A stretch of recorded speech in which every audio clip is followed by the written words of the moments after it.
Góðan daginn bæjarfulltrúar, staðgengill bæjarstjóra og annað starfsfólk sem hér er saman komið í sal á bæjarskrifstofu Fjarðabyggðar. Ég býð ykkur velkomin á 350.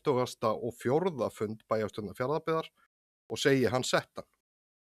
Fundurinn er tekin upp og streymt í beinni útsendingu á heimasíðu Fjarðabyggðar.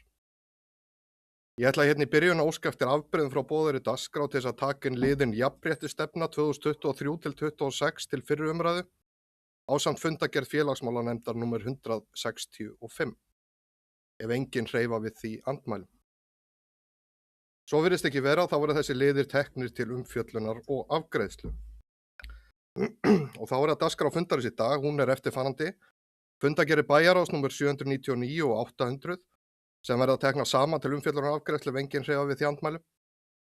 Fundargerð mannvirkja og veitunefndar númer 14, fundargerð hafnarstjórnar númer 295, fundargerð umhverfis- og skipulagsnefndar númer 26, fundargerðir íþrótt- og tómstundanefndar númer 118 og 119 sem verða teknar saman til umfjöllunar og afgreiðslu ef enginn hreyfa við því andmælum. Fundargerð fræðslunefndar númer 125, fundargerð stjórnar menningarstofu og safnastofnunar númer 8, fundargerð félagsmálanefndar númer 165. Og síðan undir liðnum almenn mál þá erum við með lántaka á árinu 2023, fjárhagsáætlun 2023 viðauki 2, reglur lóðaúthlutanir, deiliskipulag Nes- og Bakkagils og síðan jafnréttisstefna 2023 til 26. Ég ætla hérna í byrjun að áður en við göngum til dagskrár að vekja athygli á því að Þuríður Lilja Sigurðardóttir bæjarfulltrúi hefur vakið athygli á vanhæfi sínu við umfjöllun lið 10 í fundargerð bæjarráðs númer 799 og því munum við taka hann sérstaklega til umfjöllunar og afgreiðslu meðan hún víkur af fundi. En við skulum ganga til dagskrár og fyrst á dagskrá eru fundargerð bæjarráðs númer 799 og 800 að undanskildum lið númer 10 í fundargerð 799. Og orðið er laust. Þuríður Lilja Sigurðardóttir, bæjarfulltrúi, biður orðið, gjörðu svo vel.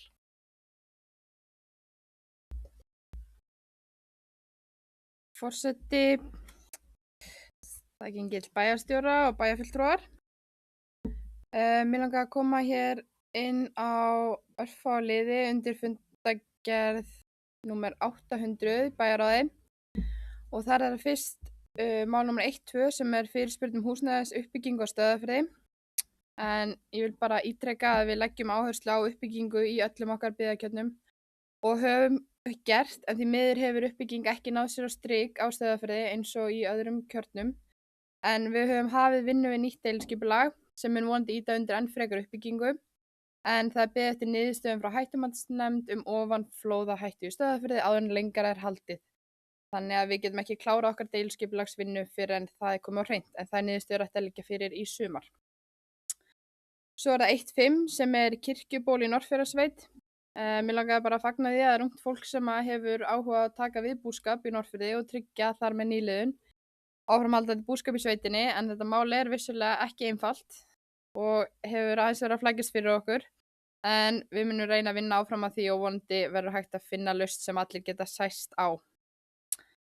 Svo er það 1.6 sem er fiskeldissjóður, en það var lagt fram á fundinum niðurstaða úthlutunar úr fiskeldissjóð og þar fengum við styrki í ákveðin verkefni sem er flott, en samt sem áður ítrekum við mikilvægi þess að innheimta gjöldum sem verða til að fiskeldi í sjó renni beint til þeirra sveitarfélaga sem eigi hlut og sjóðurinn verði lagður niður. Það er hafin vinna við endurskoðun á þessum málum og ég vona svo innilega að það verði raunin. En Fjarðabyggð hefur talað fyrir þessu í langan tíma og það skiptir öllu að sveitarfélagi fái þessa fjármuni beint svo þið nýtist í þá innviðauppbyggingu sem fylgir þessari auknu atvinnustarfsemi eins og við höfum fundið fyrir hér. Að lokum er það 1.7 en það varðar skipulags- og matlýsingu fyrir Nes- og Bakkagil í Norðfirði, en það var lögð fyrir fund umhverfisskipulagsnefndar fyrir mánuðinum, skipulags- og matlýsing fyrir Nes- og Bakkagil. Landmótun sá þessa vinnu og skiluðu af sér efni sem er mjög ítarlegt og vel unnið. Svæðið sem ræður eru 23 hektarar og það er lagt upp með í þessari vinnu að draga sem mest úr neikvæðum umhverfisáhrifum og nýta kosti mannvirkjanna til umhverfisbóta og útivistarmöguleika eins og gert hefur verið með eldri varnargarða og gefið góða reynslu fyrir samfélagið. Og einnig verður leita allra leiða til að skapa aðlaðandi og heildstætt útivistarsvæði við mannvirkin og tengja skipulag útivistarsvæða við aðliggjandi byggð og eldri varnarvirki til að tryggja góða heildarmynd og samtengingu milli svæðanna sem er mjög mikilvægt. Og það er vert að nefna að tillagan ásamt umhverfisskýrslu verður auglýst þegar öll gögn eru tilbúin og þá gefst íbúum tækifæri til að koma með athugasemdir. Og sveitarfélagið kemur þá til með að svara þeim. Fleira var það ekki. Takk fyrir. Takk fyrir þetta, Ragnar Sigurðsson, bæjarfulltrúi, beðum orðið, gjörðu svo vel.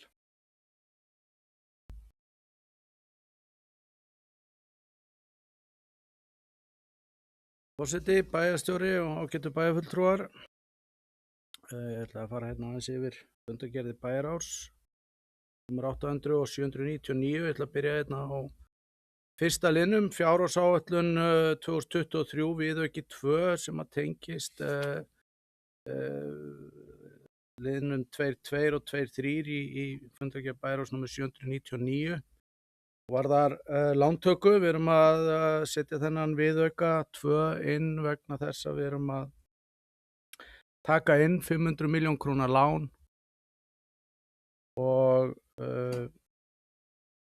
við í Sjálfstæðisflokknum bæjarráði samþykkjum þessar lántöku og vegna þess að við erum að fjármagna yfirdrátt sem er komin upp í topp og okkur er nauðugur þessi kostur í þessari stöðu sem við erum í að greiða niður yfirdráttinn svo við getum haldið áfram því eins og við bókuðum við afgreiðslu ársreiknings og sumir bæjarfulltrúar hér töldu að ég væri full dramatískur þegar við bókuðum það að öllu óbreyttu yrðum við komin í greiðsluþrot. Og við þurfum núna að fara í þessa lántöku vegna þess að ef við förum ekki í hana þá erum við komin í greiðsluþrot.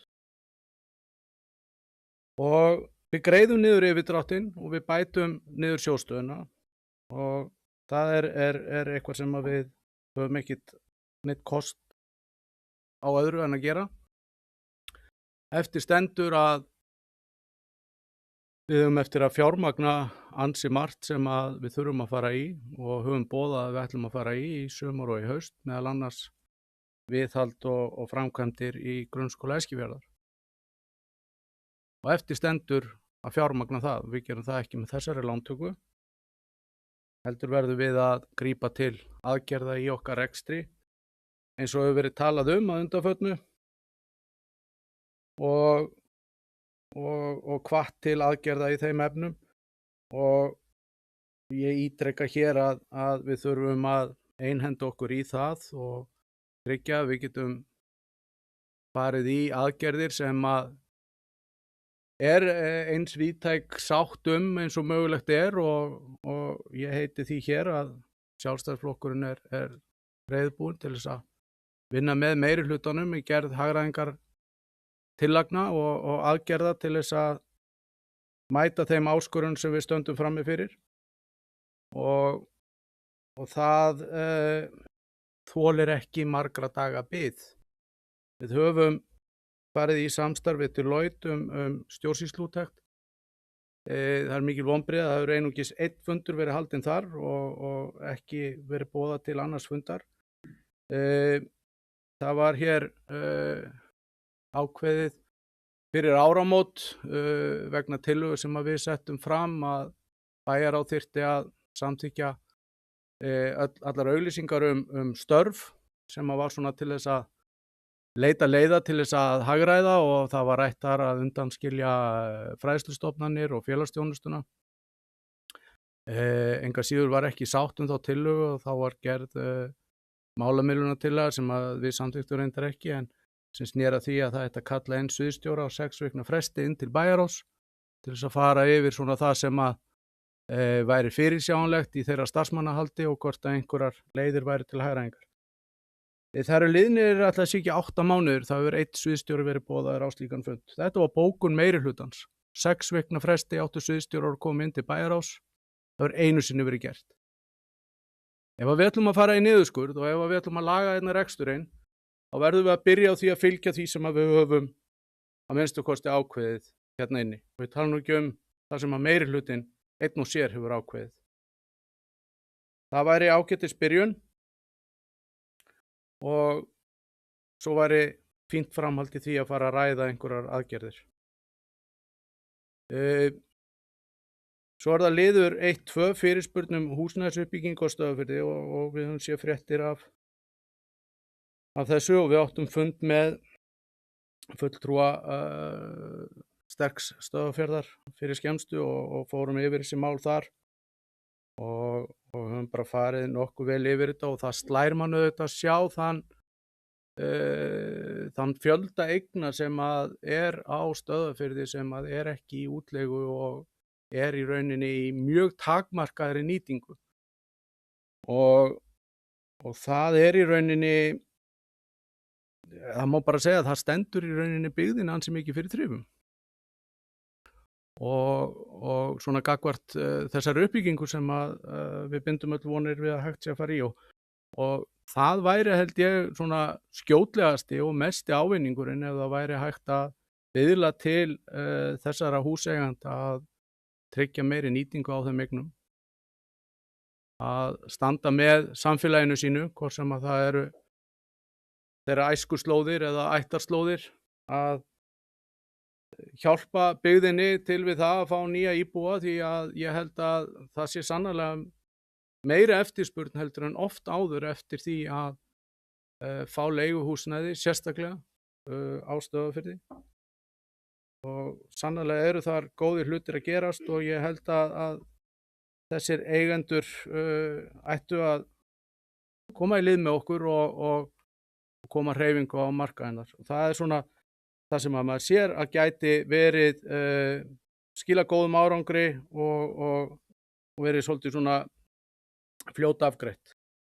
Varðandi 1.6 þá sem varðar fiskeldissjóð þá ekki bara undir með Þuríði, við höfum farið yfir þetta hérna ofta og það eru auðvitað vonbrigði að áriðinu eftir að við fáum ekkert að þá skulum við fá þessi ekki sirka 18% af heildarúthlutun fiskeldissjóðs þrátt fyrir að vera það samfélag sem að með mesta burðarþolið eða mesta lífmassa í okkar fjörðum af fiskeldi. Og við höfum áður bókað eins og við gerðum í bæjarráði og höfum gert hér á síðasta ári. Lýsti við vonbrigðum að það þokast ekkert áfram í því að slátra fiskeldissjóði eins og ég orðaði nú einhvern tímann í fréttatíma RÚV. Og ég held að það væri mun betur fallið að við hefðum bara umráði yfir þeim fjármunum sem skila sér í fiskeldissjóð ef hann skila sér beint til samfélagsins eins og þessum sjóð var ætlað að gera upphaflega og maður sér það með greinargerð í lögum fiskeldi að þessir fjármunir áttu alltaf að skila sér beint til samfélagana á sínum tíma. En einhverju hluta vegna fer það þessa krókaleið og við fáum svo 1/3 af því sem að fyrirtækin greiða í þennan sjóð eða sem sagt sjóðurinn úthlutar í rauninni 1/3 af heildar fjármununum og þetta er bagalegt og við höfum margoft bókað þetta eins sveitarfélögin fyrir vestan, öll sveitarfélög sem og Múlaþing líka, öll sveitarfélög sem að standa eða eru með fiskeldi í sínu sveitarfélagi, þau eru sammála þetta og ég held að það sé komin tíma á að beita enn meiri þrýsting heldur en við gert hingað til. Ég bara satt best að segja, ég held að við hefðum náð þessum hljómgrunni og ég held að við hefðum náð eyrum sjávarútvegsráðherra í þessum málum og ég verð að segja það eru vonbrigði að það hafi ekkert þokast í þessu. Varðandi 1.10 rafrænt aðgengi íþróttamiðstöðva utan opnunartíma, þetta mjög farsælt skref að mínu mati, þetta er tækifæri þarna sem að við höfum til þess að hagræða í rekstri okkar íþróttahúsa og bæta aðgengi og þjónustu í íþróttamannvirkjum okkar og við höfum talað fyrir þessu mjög lengi og þetta farsælt skref að mínu mati. Við sátum hins vegar hjá afgreiðslu þessa liðar í bæjarráði einfaldlega vegna þess að þarna töldum við tilvalið tækifæri til þess að fá nefndirnar okkar til þess að axla ábyrgð og forgangsraða sínum fjármunum eftir mikilvægi. Og við erum einfaldlega að fara inn í það umhverfi þar sem það mun reyna á þetta. Og þess vegna þurfum við að sýna fyrirhyggju og við þurfum að geta forgangsraðað og við í bæjarráði eigum auðvitað að vera sú nefnd sem að sendir skýr skilaboð og nú hefur fjármálastjóri verið að fara inn til nefndana og einmitt verið að tala þessa hluti. Við höfum afskaplega litlum fjármunum að spila í bæjarráði varðar liðin óráðstafað. Og það mun verða aukin pressa á þann lið að taka fjármuni þar fyrir eitthvað sem við getum ómögulega séð fyrir. Þess vegna tel ég mjög óskynsamlegt að við séum að ganga á liðin óráðstafað. Einnig vegna þess að það fyrirsjáanlegt að við erum að fara fram úr í ákveðnum liðum. Og hvaðan ætlum við að taka þá fjármuni? Í heildinni, og við verðum að hugsa þetta sem heild. Við getum ekki bara nálgast þetta út frá afmörkuðum deildum innan A-hlutans. Þetta allt saman heild. Við eigum ákveð mikið af fjármunum. Íþróttanefndin á ekki einhvern ákveðin hluta þess fjármagn sem að bæjarsjóður á. Þetta ein stór heild. Ef að einn fer fram úr þá verðum við að taka það af einhver öðru. Og við erum að fara fram úr. Og ef að við nýtum alla okkar liði til fulls, þá þurfum við einfaldlega að taka enn meira á honum stóra okkar. Og í þessu umhverfi þá ætti þessi liður óráðstafað ekki að heita óráðstafað, heldur ætti hann að heita ofráðstafað. Það væri miklu betri lýsing á honum, því að við erum einfaldlega óráðstafað fjármunum. Og þó svo við höfum ekki nýtt þennan lið, þá þýðir það ekki endilega peningurinn sé til, hann það alls ekki. Og það snúast fundir nefndana að miklu leyti núna þessa dagana. Bæjarráð 799, ég hef nú farið einhverju leyti inn á lántökuna og fjárhagsáætlun Fjarðabyggðar í lið 22 og 23 og held að ég sé bara búinn að tæma þau mál sem ég ætlaði að koma inn á.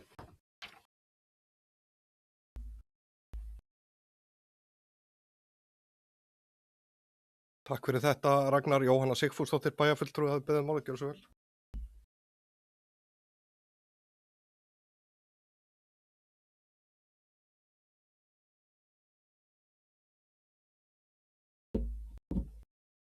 Forseti, bæjarstjóri og bæjarfulltrúar.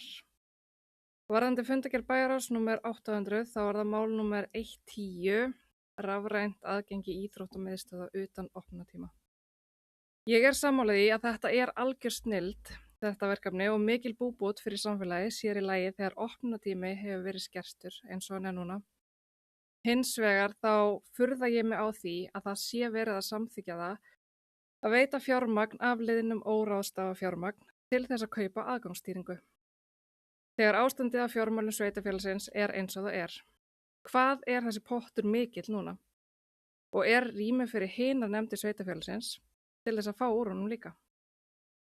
Við höfum fengið heimsóknir í nefndirnar núna frá fjármálastjóra sveitarfélagsins til að hefja undirbúning fjárhagsáætlunargerðar. Það vægt til orða tekið, gert grein fyrir erfiðri stöðu og þörf á niðurskurði. Nú augljóst að ákveðnir liðir núverandi fjárhagsáætlunargerðir fara fram úr því sem við ætluðum á þessu ári og við eigum eftir að fjármagna stóra pósta eins og til dæmis viðhaldsmál í Eskifjarðarskóla. Ég hefði talið nær að sýna ráðdeild og láta nefndina forgangsraða í sínum málaflokki í ljósi núverandi stöðu, fremur en að taka á óráðstöfuðum bókhaldslykli. Þó svo að ekki sé búið að ráðstafa fjármununum úr þessum lið þá þýðir það ekki að peningurinn sé til. Þvert á móti, hann nefnilega löngu búinn. En svo varðandi lið 117 í fundargerð bæjarráðs númer 800, það starfshópur vegna íþróttamannvirkja. Og mig langaði bara að fagna því að þessi hópur sé komin af stað og hlakka til að heyra niðurstöðurnar hans. En eins og var rætt á síðasta bæjarstjórnarfundi þá hefur það tekið allt of langan tíma að koma þessum starfshóp af stað, en nú virðist allt vera komið á fullt og ég hlakka mikið til að heyra hvað kemur út af þessu. Takk fyrir.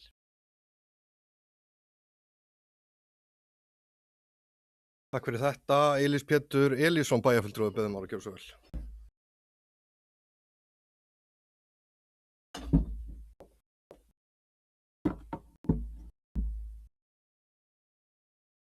Já, forseti bæjarstjórnar, staðgengill bæjarstjóra, fulltrúar og aðrir starfsmenn, 11. liðurinn lántakan. Þessi lántaka fyrst og fremst hugsuð til þess að laga sjóðstöðuna, borga niður skammtímaskuldir í formi yfirdráttar eins og komið fram.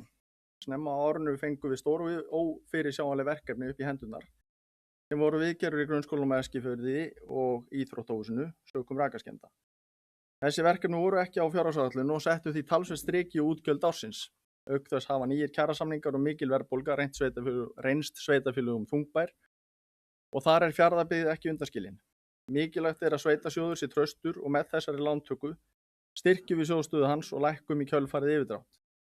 Það liggur fyrir að við þurfum að ná betri tökum á rekstri A-hluta og það einmitt verkefni sem við í Framsókn og Fjarðalista erum að vinna að hörðum höndum alla daga núna og inn í nefndunum. Ég fagna því að Sjálfstæðisflokkur lýsir sig reiðubúinn til þess að styðja meirihlutann og hlakka til að sjá þær tillögur sem þaðan koma. Það mikilvægt að það komi fram tillögur af því að það eitt að kalla eftir því að við lagfærum það sem að miður má fara, en hitt að koma með lausnirnar á því hvernig á að laga það. Enda munum við alltaf taka þessar tillögur til skoðunar svo lengi sem þær falla vel inn í þær forsendur sem við í meirihlutanum höfum sett okkur. Hvaða þjónustu við viljum bjóða á svo framvegis. Varðandi húsnæðismálið þá tek ég undir orð Ragnars í þessum efnum. Bæjarkjarnar eiga ekki að vera sumarhúsabyggð fyrir brottluta eða aðra. Þessi þróun stendur mörgum byggðakjörnum fyrir þrifum en því miður höfum við ekki heimildir til að setja reglur fasta búsetu í byggðakjörnum eða hvergi. Ég skil vel ákallið rafrænt aðgengi að líkamsræktum og endurnýjum tækjabúnaðar. Þetta var samþykkt og komið upp til okkar. Þess ber þó að geta að Fjarðabyggð rekur margar líkamsræktir sem ekki lögbundin þjónusta sveitarfélagsins. Þetta kannski eitthvað sem við mættum skoða í framtíðinni og víðast hvar landið eru íþróttafélög og aðrir að reka þessa þjónustu. Þetta eitthvað sem sveitarfélagið rekur sem gerir Fjarðabyggð að betri stað til að búa. Þetta kostar. Takk í bili. Takk fyrir þetta. Arndís Bára Pétursdóttir bæjarfulltrúi biður orðið, gjörðu svo vel.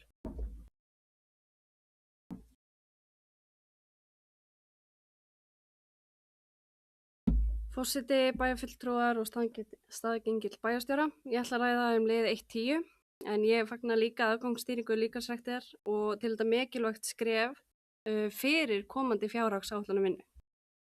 Með þessu fyrirkomulagi myndast ákveðin sveigjanleiki fyrir okkur í nefndinni að horfa á þjónustuna í öðru ljósi og tækifæri að gera viðeigandi breytingar. Aðgangsstýring veitir þeim sem eiga kort aðgang að 3 líkamsræktarstöðum í Fjarðabyggð á tímum sem annars hefði verið lokað. Gott og sveigjanlegt aðgengi í ræktina er mikilvægt, sérstaklega í ljósi þess að við erum með breiðan aldurshóp sem nýtir sér aðstöðuna. Í tengslu við Janusarverkefni og nýlega breyttum við aldurstakmarkinu í ræktina sem gerði ungmennum kleift að nýta aðstöðuna. Í lið 114 fjallað uppfærslu á tækjum í ræktinni en það hefur verið mikil eftirspurn eftir almennlegum og nýlegum tækjum fyrir iðkendur og þar vil ég meina að nefndin hafi verið mjög ábyrg og við ætlum að halda þessu innan fjárhagsramma. En við gerðum samning við sporthúsið og eigum von á mjög flottum pakka frá þeim.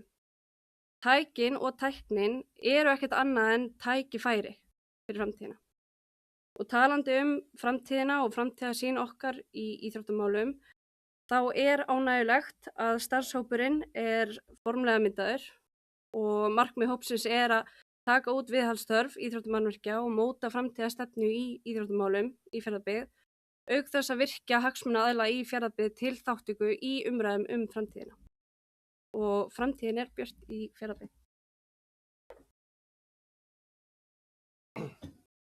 Takk fyrir þetta, Ragnar Sigurðsson bæjarfulltrúi, beðum orðið, gjörðu svo vel.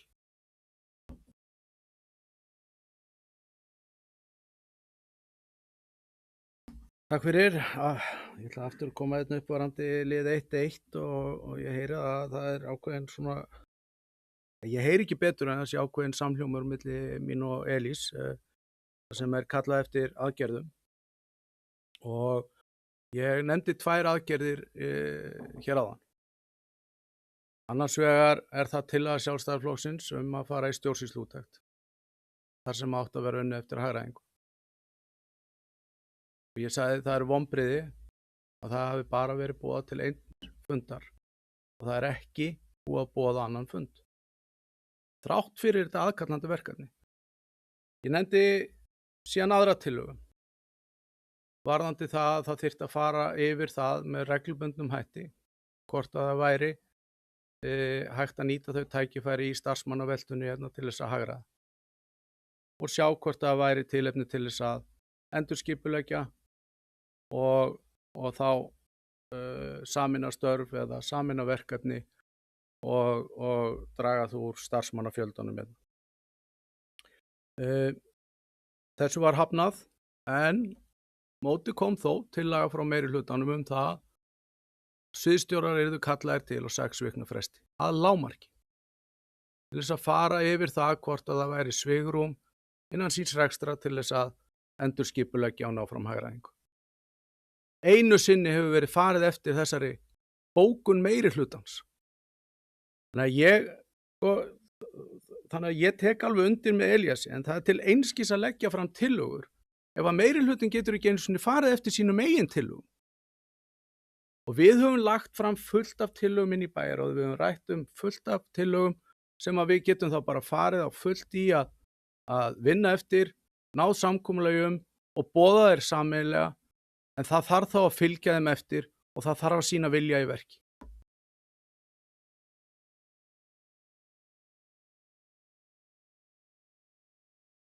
Takk fyrir þetta, Hjördís Helga Seljan Þóroddsdóttir, við beðum orðið, gjörðu svo vel.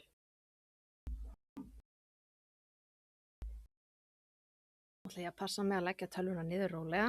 Ég fengi víst athugasemdir það að ég gera þetta víst svo harkalega. En góði bæjarfulltrúar, forseti bæjarstjórnar og staðgengill bæjarstjóra. Ég ætla nú bara aðeins að koma hérna undir fundagerðum bæjarráðs og ætla ég byrja ekki á bæjarráði 800, númer 800-11 sem þá fjárhagsáætlun 2023. En það auðvitað alveg rétt það sem bæði Elís Pétur og Ragnar hafa komið inn á sem hafa verið að ræða þetta að þetta auðvitað staðan núna og þetta það sem við verðum nú datti út af fundagerðina afsakið. Ég ætla að opna hana aftur. Ég er alltaf svo góð með tæknina. En já, þetta auðvitað staðan hjá okkur núna og þetta auðvitað það sem við þurfum að grípa til.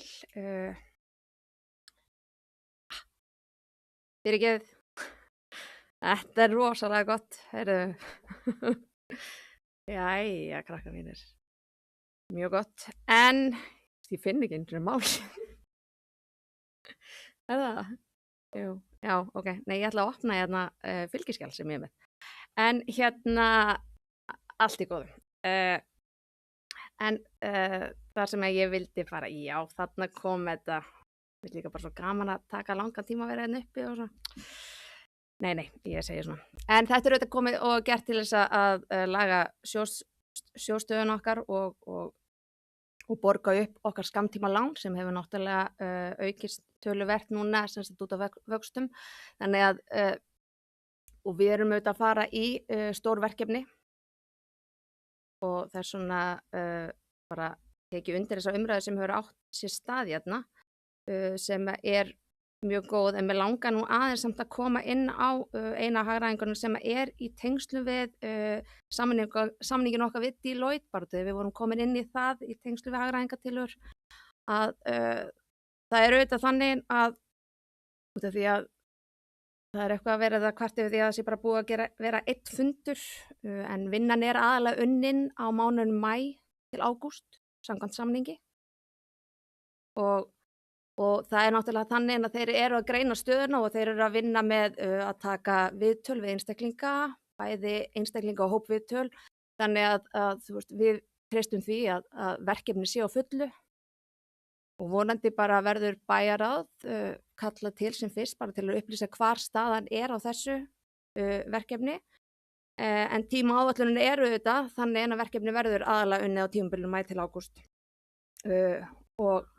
og þeir og sami varum að þau myndu að hefja þetta verkefni núna í maí þannig að en það verður bara spennandi að sjá hvað kemur út úr þeirri vinnu.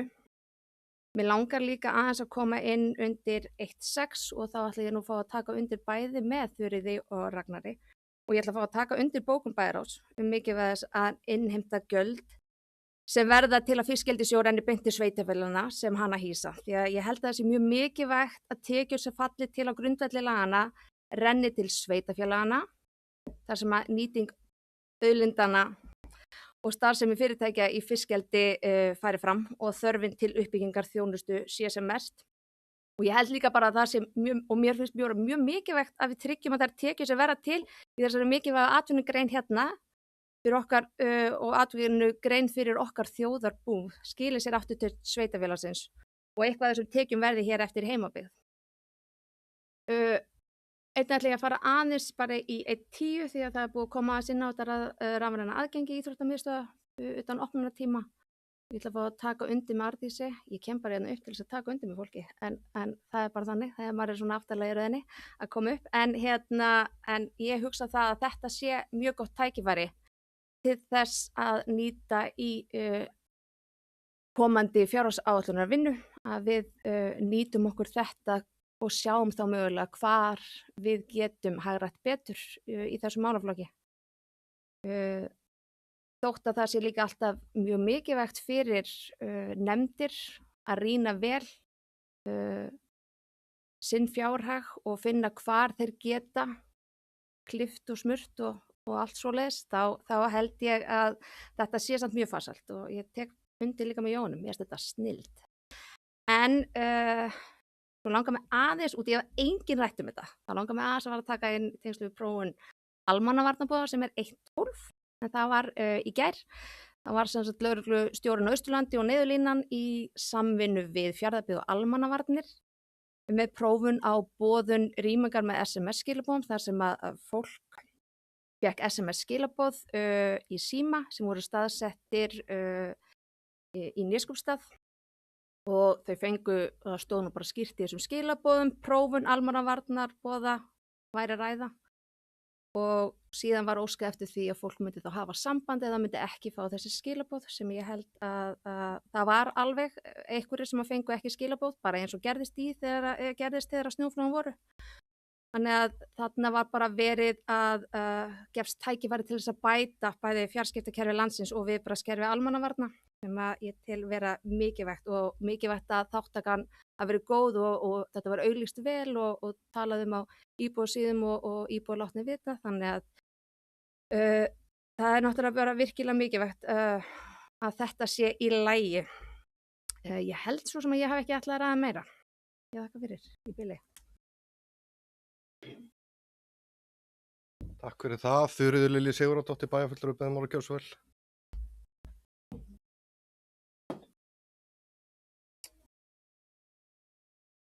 Forseti, bæjarfulltrúar og staðgengill bæjarstjóra. Það var hérna tvennt. Varðandi úttektina í Deloitte, ætla ég taka undir með Hjördísi. Við fengum mjög góða og nákvæma tímalínu og ég get ekki séð að það sé búið að svíkja neitt þess að sami var þar. Enda tel ég mun mikilvægara að starfsmenn Deloitte nýti sinn tíma í greiningavinnu og viðtölu starfsfólk heldur en ítreka fundi með okkur í bæjarráði. Og þessi úttekt kostar umtalsverða fjármuni og miklu meira svo sem þetta rafræna aðgengi sem við erum búin að ræða hér. En það er mikilvægt þegar fjármuni nýtist sem best. Og útkoman kom til með að gagnast okkur vel. Varðandi hitt sem að Ragnar talaði með að fá sviðsstjórinn á fund til dæmis og það sem við vorum búin að bóka vissulega að við ætluðum að gera og hefur ekki gengið eftir, sem miður, en það hafa líka verið kannski svolítið fordómalaust tímar með bæði snjóflóðum og bæjarstjóraskiptum og sviðsstjóraskiptum og öðru. Án þess að ég sé að afsaka það, auðvitað hefði átt að vera búin að standa við þetta, en við höfum það bara tækifæri til að bæta okkur því og við munum gera það. Takk. Takk fyrir þetta. Þórdís Mjöll Benediktsdóttir bæjarfulltrúi beðum orðið, gjörðu svo vel.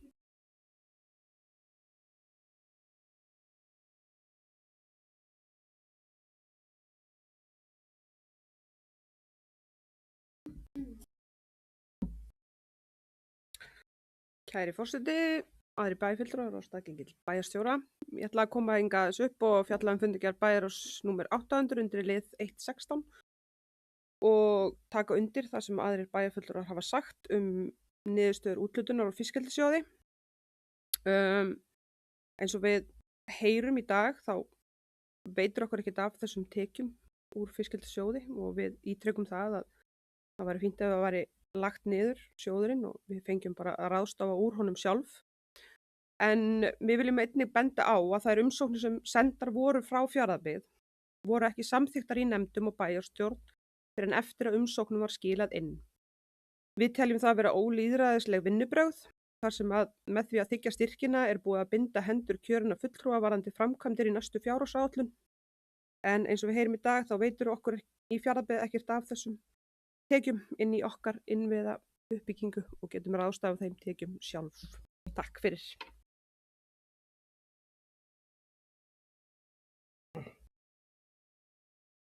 Takk fyrir þetta. Orðið er laust fundargerðir bæjarráðs 799 og 800 að undanskildum lið númer 10 í 799. Ég ætla aðeins að koma hérna og ræða þetta og taka undir með þeim sem hafa komið hér og rætt fiskeldissjóð og ég held að sé allt í lagi að tala bara á mannamáli að þetta er náttúrulega fáránlegt fyrirkomulag að það sé innheimt gjald sem að fari í eitthvað sjóð í burtu frá þessum samfélögum þar sem að fólk þarf að úthluta úr því svona einhver og sækjum einhverja bitlinga. Þetta er fáránlegt fyrirkomulag og ég tek undir með þeim sem hafa komið hér og sagt að það sé ótrúlegt að það sé ekki búið að endurskoða þetta en það stendur vonandi til en það er þetta bara eins og ég segi fáránlegt. Og það sem að Þórdís kom inn á hér áðan með umsóknirnar að þá var komið inn á þetta á síðasta bæjarráðsfundi og þetta á auðvitað að vera unnið með okkur kjörnum fulltrúum og það var lögð áhersla á það á bæjarráðsfundinum. Þannig að við vonum að það verði svoleiðis hér eftir. Ég hef lokið mér af í bili og orðið laust fundargerðir. Mér sýnist enginn vera að biðja orðið og þá ætla ég að bera upp fundargerðir bæjarráðs númer 799 og 800 upp til samþykktar af undanskildum lið 10 í 799. Þau sem þær samþykkja vinsamlegast gefa merki. Þá eru fundargerðir bæjarráðs 799 og 800 að undanskildum lið 10 í 799 samþykktar með 9 atkvæðum. Og þá víkur Þuríður Lillý Sigurðardóttir bæjarfulltrúi af fundi og þá er það umfjöllun lið 10 í fundargerð bæjarráðs númer 799 og orðið laust þennan lið. Mér sýnist enginn vera að biðja orðið og þá ætla ég að bera lið 10 í fundargerð bæjarráðs númer 799 upp til samþykktar. Þau sem hann samþykkja vinsamlegast gefa merki. Liðurinn er samþykktur með 8 atkvæðum. Og þá kemur Þuríður Lillý Sigurðardóttir bæjarfulltrúi aftur inn á fundinn. Þá erum við komin í næsta mál á dagskrá sem er fundargerð mannvirkja og veitunefndar númer 14 og orðið laust þá fundargerð. Elís Pétur Elísson bæjarfulltrúi beðum orðið gjörðu svo vel.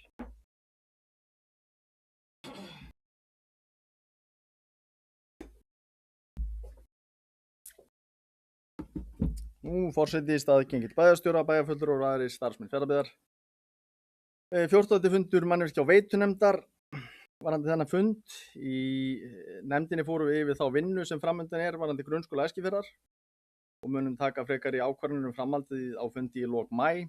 Þetta var í nánu samstarfi við sviðsstjóra og þá starfsmenn sem er að vinna að þessum málum.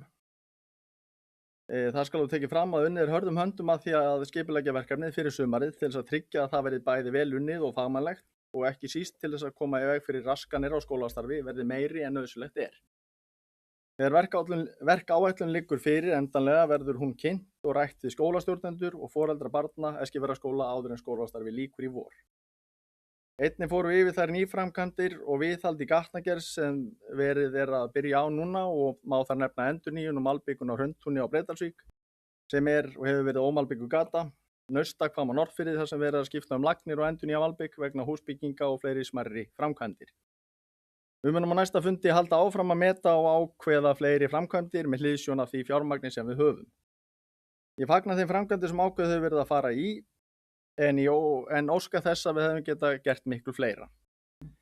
Fjarðabyggðarhöllin í nefndinni fórum yfir þennan lið, þetta er liður 3-4 og vil ég í því sambandi benda á þá skýrslu sem Fjarðabyggð lét Mannvit vinna fyrir sig á haustdögum síðast haust til þess að skoða hvaða möguleika við höfum varðandi þakklæðningu á Fjarðabyggðarhöllinni.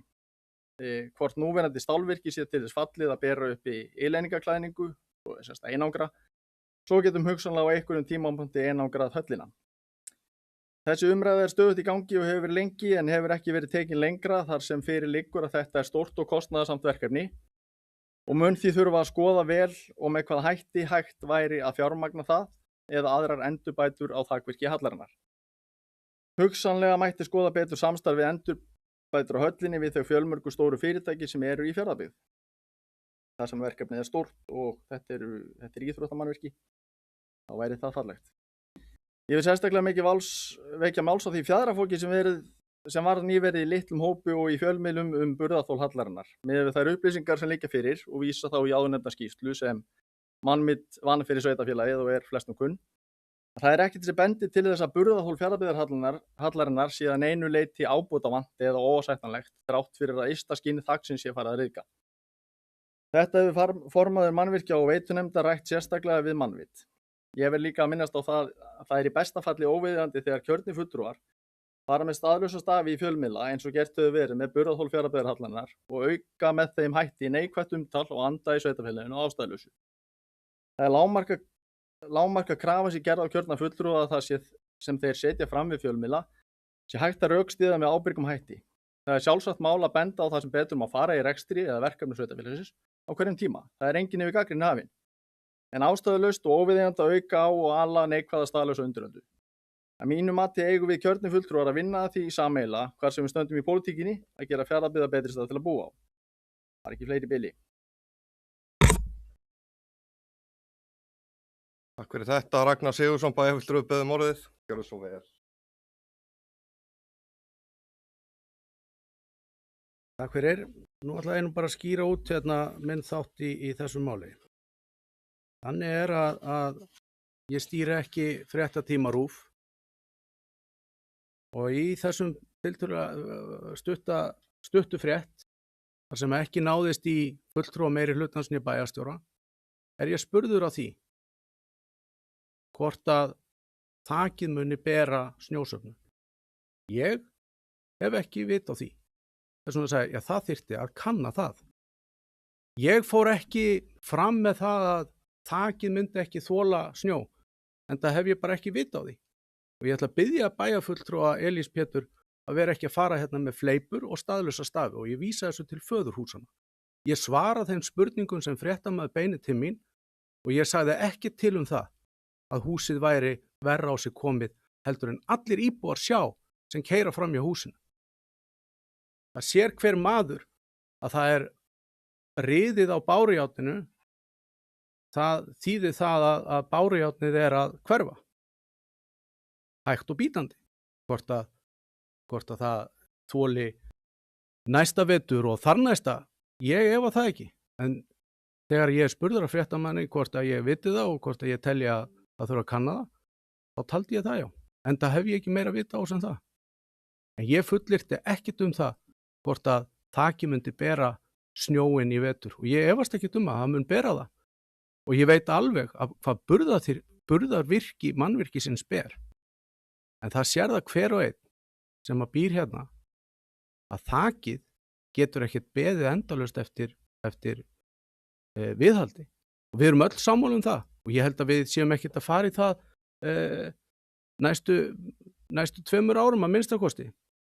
Og ég hef alla tíð verið opinn fyrir því að ræða ýmsa möguleika hvernig hægt að ná niður kostnaði. Meðal annars nefnt að við getum mögulega úr því að það ekki vitað hvort að burðarvirki Fjarðabyggðarhallarinnar ber það að setja íleiningar og svo járn yfir, hvort að við getum mögulega farið í það að ná niður kostnaðinum með að setja dúk, að setja íleiningar og þar dúk yfir, það myndi létta aðeins á, það yrði ódýrari framkvæmd og jafnvel gætum við fengið fyrirtæki til þess að skella auglýsingu á dúkin og hjálpa okkur að standa að þessar endurnýjun. En það að ég sé að láta riðið líta verr út en það þarf enginn að reyna það lítur nógu illa út, en ég sagði ekkit meira en það að það þyrfti að skoða þetta og ef að meirihlutin eitthvað viðkvæmur fyrir því, þá held ég að það þurfi eitthvað að fara að endurskoða þeirra aðkomu að meirihluta.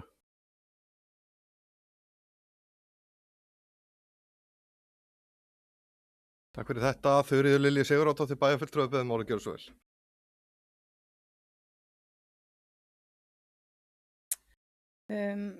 Forseti, bæjarfulltrúar, Stangill bæjarstjóra.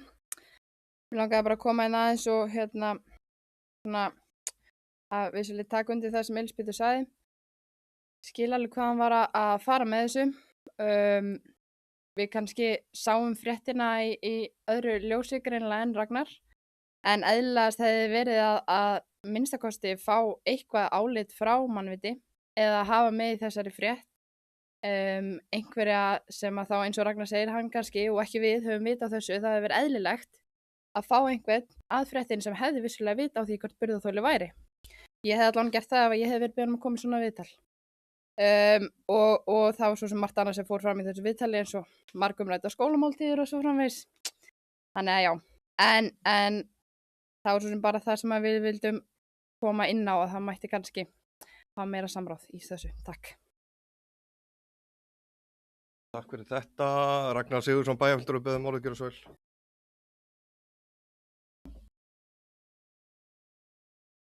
Enn og aftur, ég stýri ekki fréttum RÚV.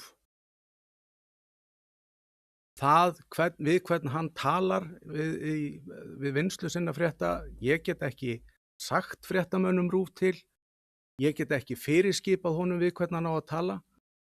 Hvað hann gerir við vinnslu frétta hef ég bara enga aðkomu að. Sem betur fer eru fjölmiðlar landsins sjálfstæðir í sinni vinnu. Ég get ekki lagt neitt til við hvern hann vinnur við að vinna sínar fréttir. Ég treysti bara Rúnari Snær og fréttamönnum RÚV fullvel til þess að vanda til verka og stunda fagmannlega fréttamennsku. Þannig að þín gagnrýni gagnrýni á RÚV en ekki mig. Hann hlýtur að ráða því hvernig hann aflar sinna frétta. Og varðandi gjaldfrjálsa skólamáltíðir, þá minntist ég ekki orði á það í fréttinni. Það eru orð fréttamannsins í fréttinni sjálfri. Þannig ég bið ykkur að kynna ykkur betur málin áður en farið með ykkur ásakanir hérna hvað ég að gera í fréttatíma RÚV.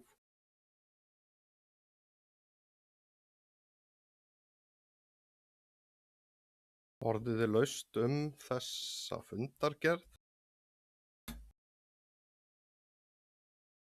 Mér sýnist enginn vera að biðja orðið og þá ætla ég að bera upp fundargerð mannvirkja á veitunefndar nr. 14 upp til samþykktar, þau sem hann að samþykkja vinsælskjafamerki. Fundargerð mannvirkja á veitunefndar nr. 14 samþykkt með 9 atkvæðum. Þá erum við komin í fundargerð hafnastjórnar nr. 295 og orðið laust afsakið. Kristinn Þór Jónasson bæjarfulltrúi hefur vakið athygli á vanhæfi sínu þegar kemur að lið 6 í þessari fundargerð, þannig að við munum taka hann fyrir sér til umfjöllunar og afgreiðslu. Þannig að ég ætla að bjóða orðið laust fundargerð hafnastjórnar nr. 295 að undanskildum lið 6. og orðið er laust. Mér sýnist enginn vera að biðja orðið og þá ætla ég að bera upp fundargerð hafnarstjórnar númer 295 að undanskildum lið 6 upp til samþykktar. Þau sem hana samþykkja vinstri gefa merki. Fundargerð hafnarstjórnar númer 295 að undanskildu lið 6 er samþykkt með 9 atkvæðum. Og þá víkur Kristinn Þór Jónasson bæjarfulltrúi af fundi og þá ætla ég að taka hér fyrir lið 6 í fundargerð hafnarstjórnar númer 295 og orðið er laust þennan lið. Mér sýnist enginn vera að biðja orðið og þá ætla ég að bera lið 6 í fundargerð hafnarstjórnar númer 295 upp til samþykktar. Þessum að samþykkja vinstri gefa merki. Liður 6 er samþyktur með 8 atkvæðum og þá kemur Kristinn Þór aftur á fund og þá erum við komin í næsta mál á dagskrá sem er fundargerð umhverfis- og skipulagsnefndar númer 26 og orðið er laust þá fundargerð. Þuríður Lilja Sigurðardóttir, formaður umhverfis- og skipulagsnefndar, við beðum að gera svo vel.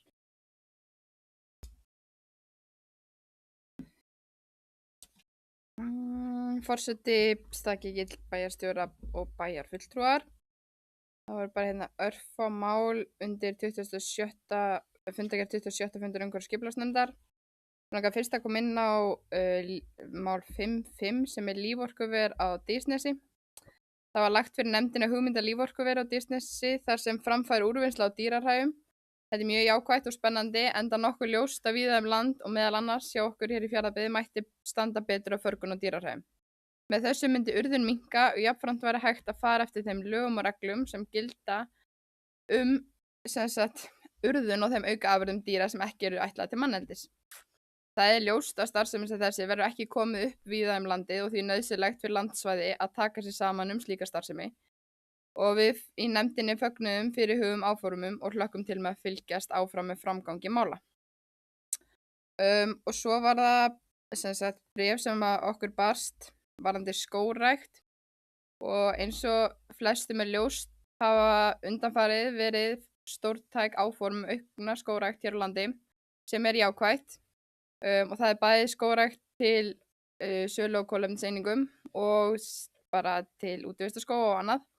En í þessu erindi var skýrt komið fram á mikilvægi skipulags eða sveitarfélagsins og þess skipulagsvald sem það hefur að tryggja að skógrækt sé þar sem hún eigi heima og við höfum aðeins verið gagnrýnd fyrir það í þessari nefnd hvernig við höfum farið með sumar umsóknir en þetta bréf styður undir það sem við höfum verið að fara fram með. Það var ekki fleira, takk.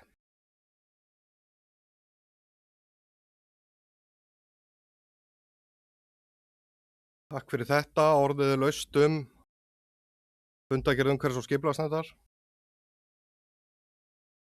Mér sýnist enginn vera að biðja orðið og þá ætla ég að bera fundargerð umhverfis- og skipulagsnefndar númer 26 upp til samþykktar þau sem hana samþykkja. Vinstri gefa merki. Fundargerðin er samþykkt með 9 atkvæðum. Þá erum við komin í fundargerðir íþrótta- og tómstundanefndar númer 118 og 119. Orðið er laust þær, Arndís Bára Pétursdóttir, formaður. Íþrótta- og tómstundanefndar við beðum orðið, gjörðu svo vel.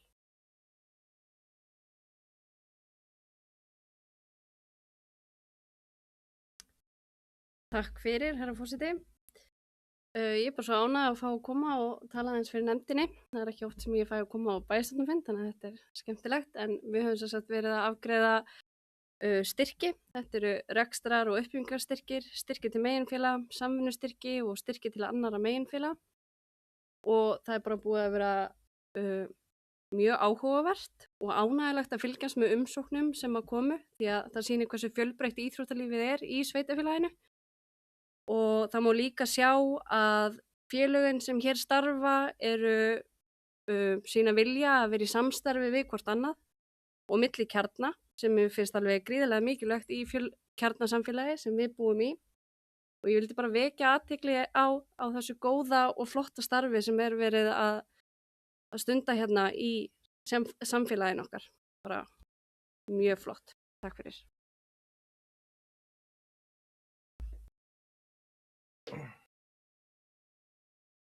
Takk fyrir þetta. Orðið laust fundagerðir íþrótta- og tómstundanefndar. Ragnar Sigurðsson bæjarfulltrúi biður orðið, gjörðu svo vel.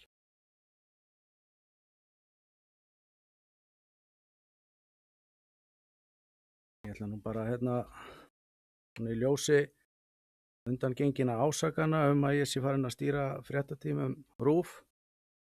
Þá vek ég athygli á að ungmennaráð fundargerð þeirra er hér til afgreiðslu og þar eru þau með skarplega ábendingu það að það má kannski nýta fjármuni betur í bænum og það er ánægjulegt að þessi undirnefnd skipuð ungmennaráði sé komin með aðhaldsaðgerðir fyrir meirihlutann og ég nú kannski komin bara einn tillaga fyrir Elís Pétur til þess að taka upp. En svona í ljósi þessara ásakana þá ætla ég nú bara að ítreka það að ég er ekki í ungmennaráði.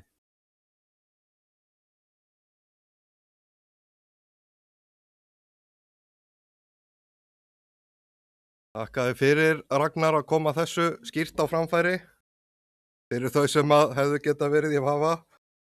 En orðið laust fundagerðir íþrótta- og tómstundanefndar.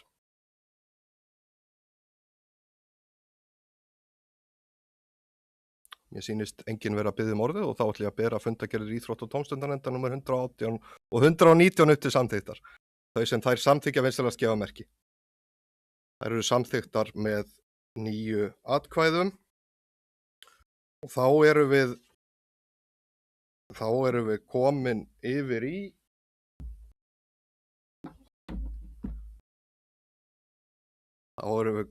í fundagerð fræðslunefndar númer 125.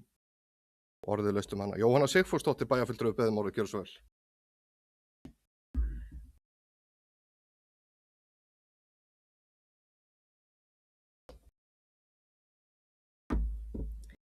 Forseti, bæjarstjóri og bæjarfulltrúar. Ég ætla aðeins að koma hérna undir lið fræðslunefndar. Það er liður 8.3, ungmennaráð 2022.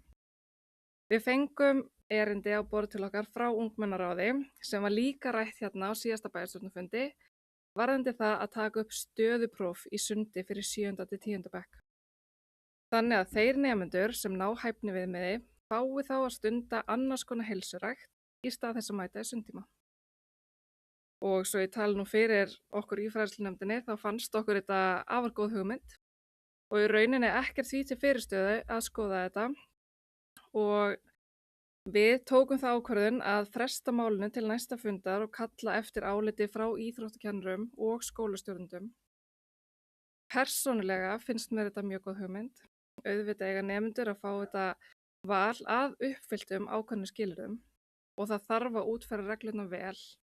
Sem dæmi hafa allt á hæfnipróf á hausti og þá er hægt að ná hæfniviðmiði fyrir þann bekk sem verið er að hefja það árið.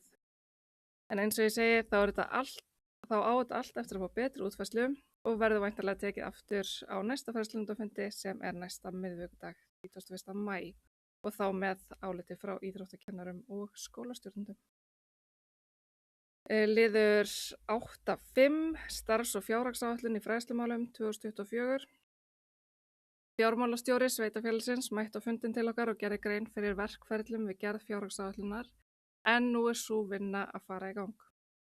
Það þarf að halda vel á spöðunum þar sem við þurfum að skila inn tillögum til fjármálastjóra hvað við ætlum að gera 15. júní. Tíminn er naumur og fjármagnið er svo sannarlega á skornum skammti.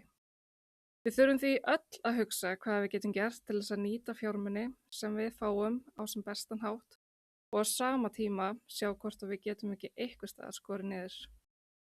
Eins og ég sagði áðan þá ætla fræðslunefnd að hittast aftur næsta miðvikudag og koma með hugmyndir sem ég vona að verði vel tekið í.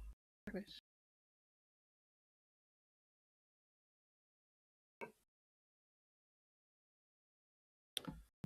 Takk fyrir þetta.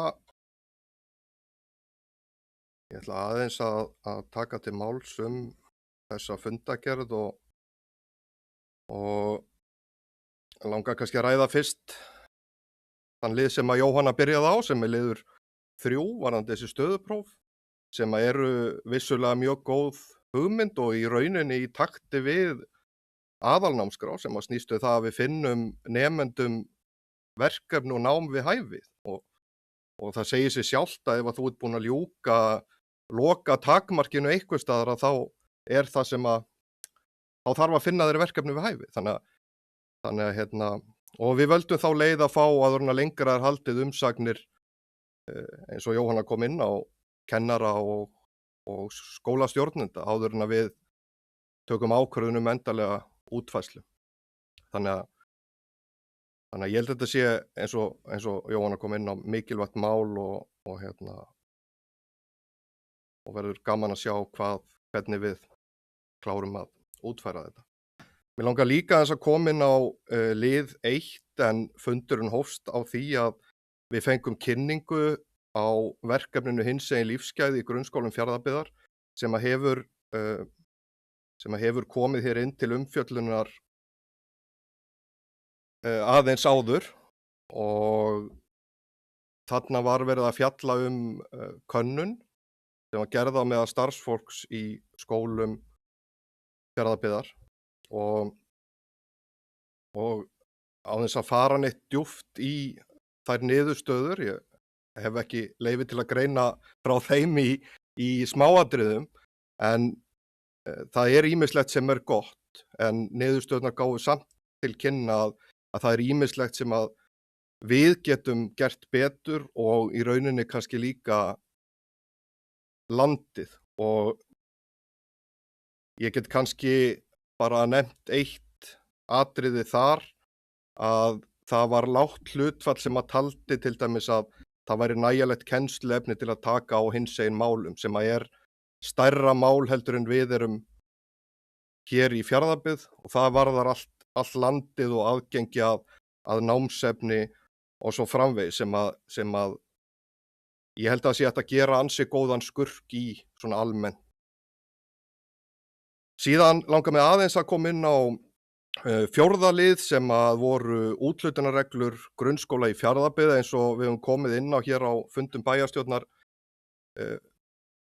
undanfarið misseri þá erum við að skoða útfærslur varðandi úthlutunarreglur eða bara útfærslur á úthlutun til skóla og við höfum verið í vinnu með mennta- og barnamálaráðuneytinu og Sambandi íslenskra sveitarfélaga. Við sóttum fyrst fund á Egilsstöðum í apríl og síðan var unnið svona sjálfsmat á milli funda þar sem við áttum að meta stöðuna í okkar sveitarfélagi út frá hinum ýmsu þáttum varðandi í rauninni sem allir snúa að því hvernig við búum til gæðamenntun. Og í gær var þessi síðari fundur þar sem að við héldum kynningu á okkar niðurstöðum og auk þess voru Hornafjörður, Múlaþing og Vopnafjörður þarna líka og héldu sambærilegar kynningar og þótt að við höfum kannski ekki komist neitt mikið nær því að átta okkur á því hvernig er hægt að úthluta fjármunum til grunnskóla að þá komu þarna og þetta sjálfsmat var gríðarlega mikilvægt fyrir okkur til þess að greina stöðuna, í hverju erum við góð og í hverju þurfum við að gera betur. Þannig að það sem að við munum gera svo sannarlega í nefndinni núna varðandi starfsáætlun næsta árs, það er að taka hugmyndir þaðan inn í þá vinnu með okkur, hvernig við getum gert og þetta verður alltaf að snúast það hvernig við getum gert skólastarfið okkar betra og öflugra. Það þarf ekki endilega að kosta meiri peninga heldur ferða líka eftir því hvernig við nýtum þá peninga sem eru til staðar og það er í rauninni það sem að þessi vinna sem við erum búin að vera í snerist að miklu leyti, ekki bara úthlutun á peningum heldur hvernig við ráðstöfum þeim sem eru til staðar. Þannig að eins og ég sagði, þetta gaf okkur fullt af hugmyndum, greindi stöðuna nokkuð vel fyrir okkur og auk þess þá lærði maður sitt hvað af hinum sveitarfélögunum hér í kringum okkur. Þannig að þetta er bara mjög gott fyrir áframhaldandi vinnu. Og síðan með lið 5 sem er starfs- og fjárhagsáætlun og eins og Jóhanna kom inn á að þá þetta verkefni framundan að koma með tillögur bæði að því hvernig við sjáum fyrir okkur mögulega að gera hlutina öðruvísi.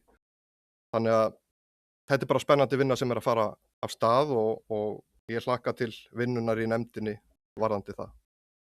Takk fyrir mig. Orðið laust fundargerð fræðslunefndar.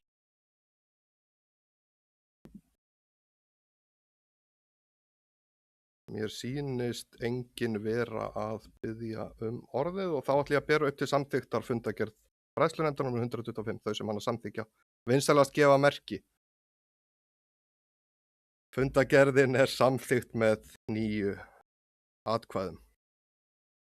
Þá það fundargerð stjórnar menningarstofu og safnastofnunar númer 8 og orðið laust fundargerð stjórnar menningarstofu og safnastofnunar.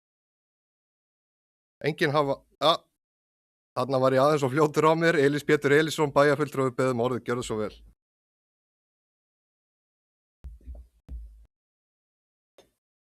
Forseti, staðgengill bæjarstjóra, fulltrúar og aðrir starfsmenn. Ég langar bara að vekja máls á stríðsvarasafninu, lið 9.3. Það náttúrulega leitt að við skulum ekki geta haft stríðsvarasafnið opið í sumar þar sem að það var fyrir umtalsverðum skakkaföllum í vetur. Og við þurfum að vinna að því, róa því öllum árum að finna þessu safni sómasamlegt húsnæði á þeim stað sem það Þó ber að fagna því og bara svona til upplýsinga og þannig að fólk viti af því að safninu verða gerð góð skil í sumar með ljósmynda og sögusýningu í miðjum bænum á Reyðarfirði og þannig að því verður haldið lifandi þar og eins vinna í gangi að koma safninu fyrir í varanlegu húsnæði. Varðandi aðra liðið þarna þá þetta var bara fínasta fundargerð, ekki fleira. Takk.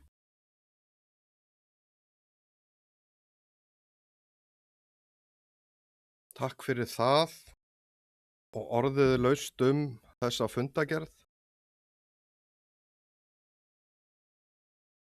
Mér sýnist enginn vera að biðja orðið og þá ætla ég að bera upp fundargerð stjórnar menningarstofu og safnastofnunar númer 8 upp til samþykktar. Þau sem hann að samþykkja vinsamlegast gefa merki. Fundargerðin samþykkt með 9 atkvæðum. Þá það fundargerð félagsmálanefndar númer 165 og orðið laust fundargerð félagsmálanefndar.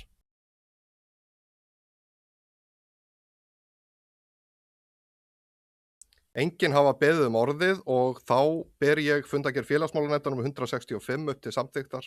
Þau sem hann að samþykkja vinsamlegast gefa merki. Fundargerðin samþykkt með 9 atkvæðum. Þá við komin í liðin almenn mál og þar fyrsta málið fjárhagsáætlun viðauki 2. Og hér liggur fyrir fundinu viðauki 2 við fjárhagsáætlun 2023 en honum var vísað frá bæjarráði til afgreiðslu. Í viðaukanum lagt til að liðurinn langtímalán í efnahagsreikningi og sjóðstreymi eignasjóðs hækki 500 milljónir króna og skammtímalán í aðalsjóði að fjárhæð 200 milljónir króna verði gert upp. Breytingi varðar fyrst og fremst sjóðstöðu Fjarðabyggðar en leiðir til þess að fjármagnsliðir aðalsjóðs og eignasjóðs hækka 14,9 milljónir. Viðskiptastaða eignasjóðs við aðalsjóðs lækkar sömu fjárhæðir og sjóður og eigið fé aðalsjóðs og samstæðu Fjarðabyggðar í heild sömu fjárhæð. Orðið laust viðauka 2. Mér sýnist enginn vera að biðja orðið og þá ætla ég að bera upp til samþykkta bæjarstjórnar viðauka 2 við fjárhagsáætlun 2023, þau sem hann samþykkja vinsamlegast gefa merki. Viðauki 2 við fjárhagsáætlun 2023 samþykktur með 9 atkvæðum. Þá það næsti liður á dagskrá sem lántaka á árinu 2023 og hér liggur fyrir fundinum samningur lán hjá Lánasjóði sveitarfélaga og höfuðstól krónur 500 milljónir með loka gjalddaga þann 20. febrúar 2039 í samræmi við skilmála lánasamningi sem liggja fyrir á fundinum og bæjarstjórnin hefur kynnt sér. Orðið laust þennan lið. Mér sýnist enginn vera að biðja orðið og þá ætla ég að bera upp til samþykktar bæjarstjórnar lántöku hjá Lánasjóði sveitarfélaga upp að 500 milljónir króna. Þau sem það samþykkja vinsamlegast gefa merki. og lántaka hjá Lánasjóði sveitarfélaga upp að 500 milljónir er samþykkt með 9 atkvæðum. Þá erum við komin í reglur lóðaúthlutun og hér kom inn frá bæjarráði drög að reglum lóðaúthlutun og þessi drög hafa verið samþykkt í umhverfis- og skipulagsnefnd og bæjarráði og koma hér inn til umfjöllunar og afgreiðslu í bæjarstjórn. Orðið er laust þessar reglur og Þuríður Lilja Sigurðardóttir bæjarfulltrúi beðið orðið gjörðu svo vel.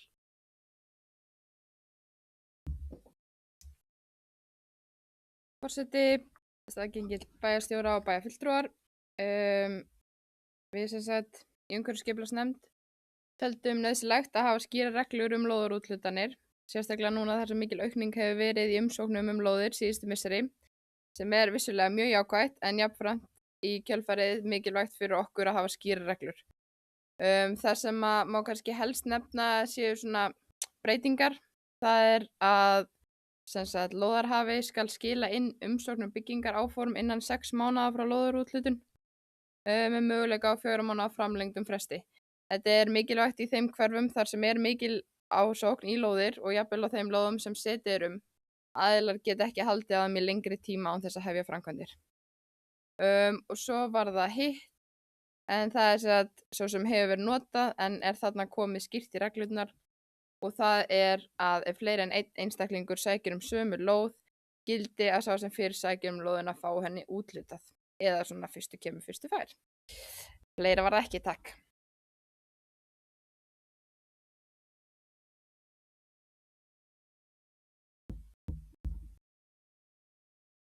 Takk fyrir þetta. Og orðið er laust reglur lóðaúthlutun. Sýnist engi vera að biðja orðið og þá ætla ég að bera upp til samþykkta bæjarstjórnar drög að reglum lóðaúthlutun, þau sem þær samþykkja vinstri að gefa merki. Reglur lóðaúthlutun eru samþykktar með 9 atkvæðum. Þá erum við komin í liðin deiliskipulanes og Bakkagil og hér er að koma inn til umfjöllunar drög að skipulags- og matslýsingu fyrir deiliskipulag vegna ofanflóðavarna Nes og Bakkagilja. Og drögin hafa verið samþykkt í umhverfis- og skipulagsnefnd og bæjarráði og koma hér inn til umfjöllunar og afgreiðslu. Orðið er laust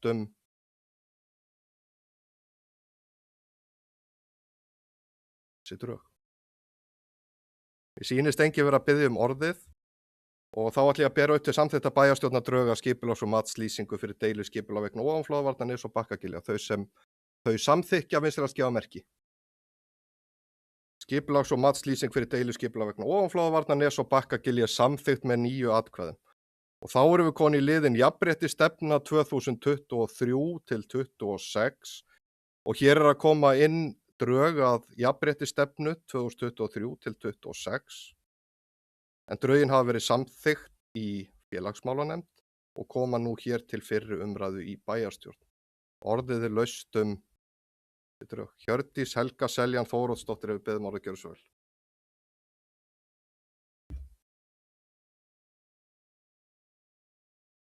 Takk fyrir það, forseti. Já, hér erum að ræða drög að jafnréttisstefnu Fjarðabyggðar fyrir næstu 4 ár en það er þannig að við sem sveitarfélag höfum náttúrulega margvíslega skyldur gagnvart íbúum okkar þegar kemur að jafnréttismálum og vegna nálægðar okkar við íbúa og nálægðar við íbúa þá hafa sveitarfélag 3-þætt hlutverk sem stjórnvald, vinnuveitandi og sem þjónustuveitandi og bæjarstjórn skal samkvæmt 13. grein laga númer 151/2020 stjórnsýslu jafnréttismála leggja fram áætlun jafnréttismál til næstu 4 ára. En þessi drög af jafnréttisáætlun hafa farið til umræðu í félagsmálanefnd og einnig hjá starfsfólki fjölskyldusviðs og við tökum hana núna hér til fyrri umræðu og vísum síðan drögunum í allar okkar fagnefndir sem að taka þá umræður jafnréttisstefnuna og svo kemur hún hingað aftur fyrir bæjarstjórn til seinni umræðu. Og síðan er það jafnréttisstofan sem hefur síðan eftirlit með framkvæmd lagana sem tekur þetta síðan og skoðar þetta vel. Hún var endurskoðuð mjög vel 2021 með tilliti til nýrra laga og þess vegna var mjög góð og mikil vinna lögð í hana þá. Við erum búin að skoða hana vel núna og bæta eða sem sagt breyta náttúrulega aðgerðum eða sem sagt ekki aðgerðum heldur tímaramma bara núna fyrir næstu ár og setja inn einstaka markmið sem að við viljum sjá betur vera gerð og þetta til dæmis, ef ég fari kannski aðeins í það, þá það að stuðla að sé jafnrétti og jafnri meðferð við ráðstöfun fjármagnsfjárðarbyggðar og þá erum við að tala utanaðkomandi aðilar sem fá beina styrki til starfa frá sveitarfélaginu skulu gera svo krafa að gæta jafnréttissjónarmiða og fleiri þættir og svo aðeins orðalagsbreytingar sem við erum með í jafnlaunastefnunni jafnréttisstefnunni okkar. Þannig að það verður bara gaman að sjá hvað þegar nefndirnar taka þetta til umræðu, taka stefnuna til umræðu, hvernig umræðan verður hjá þeim og svo tökum við þetta fyrir aftur til seinni umræðu. Þannig að já, annað var það ekki. Takk fyrir.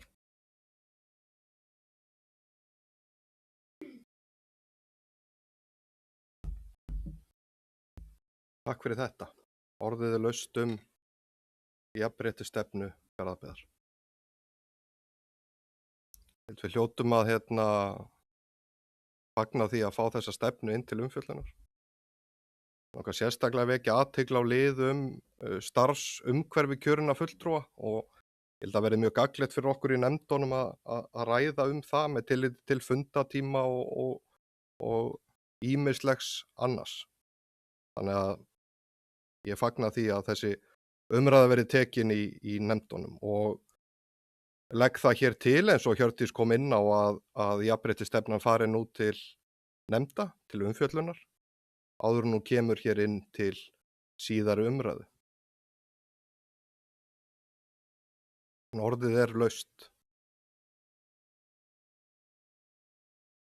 Þá ætla ég að bera upp til samþykktar þessa tillögu að vísa jafnréttisstefnunni til umfjöllunar í nefndum áður en hún kemur síðan hér til síðari umræðu. Þau sem það samþykkja vinstri að gefa merki.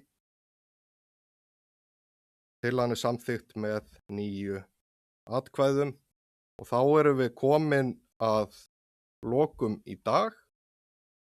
Dagskráin tæmd og ég þakka bæjarfulltrúum fyrir fundarsetuna, staðgengli bæjarstjóra og starfsfólki og það verður boðað til næsta bæjarstjórnarfundar þann 8. júní með dagskrá.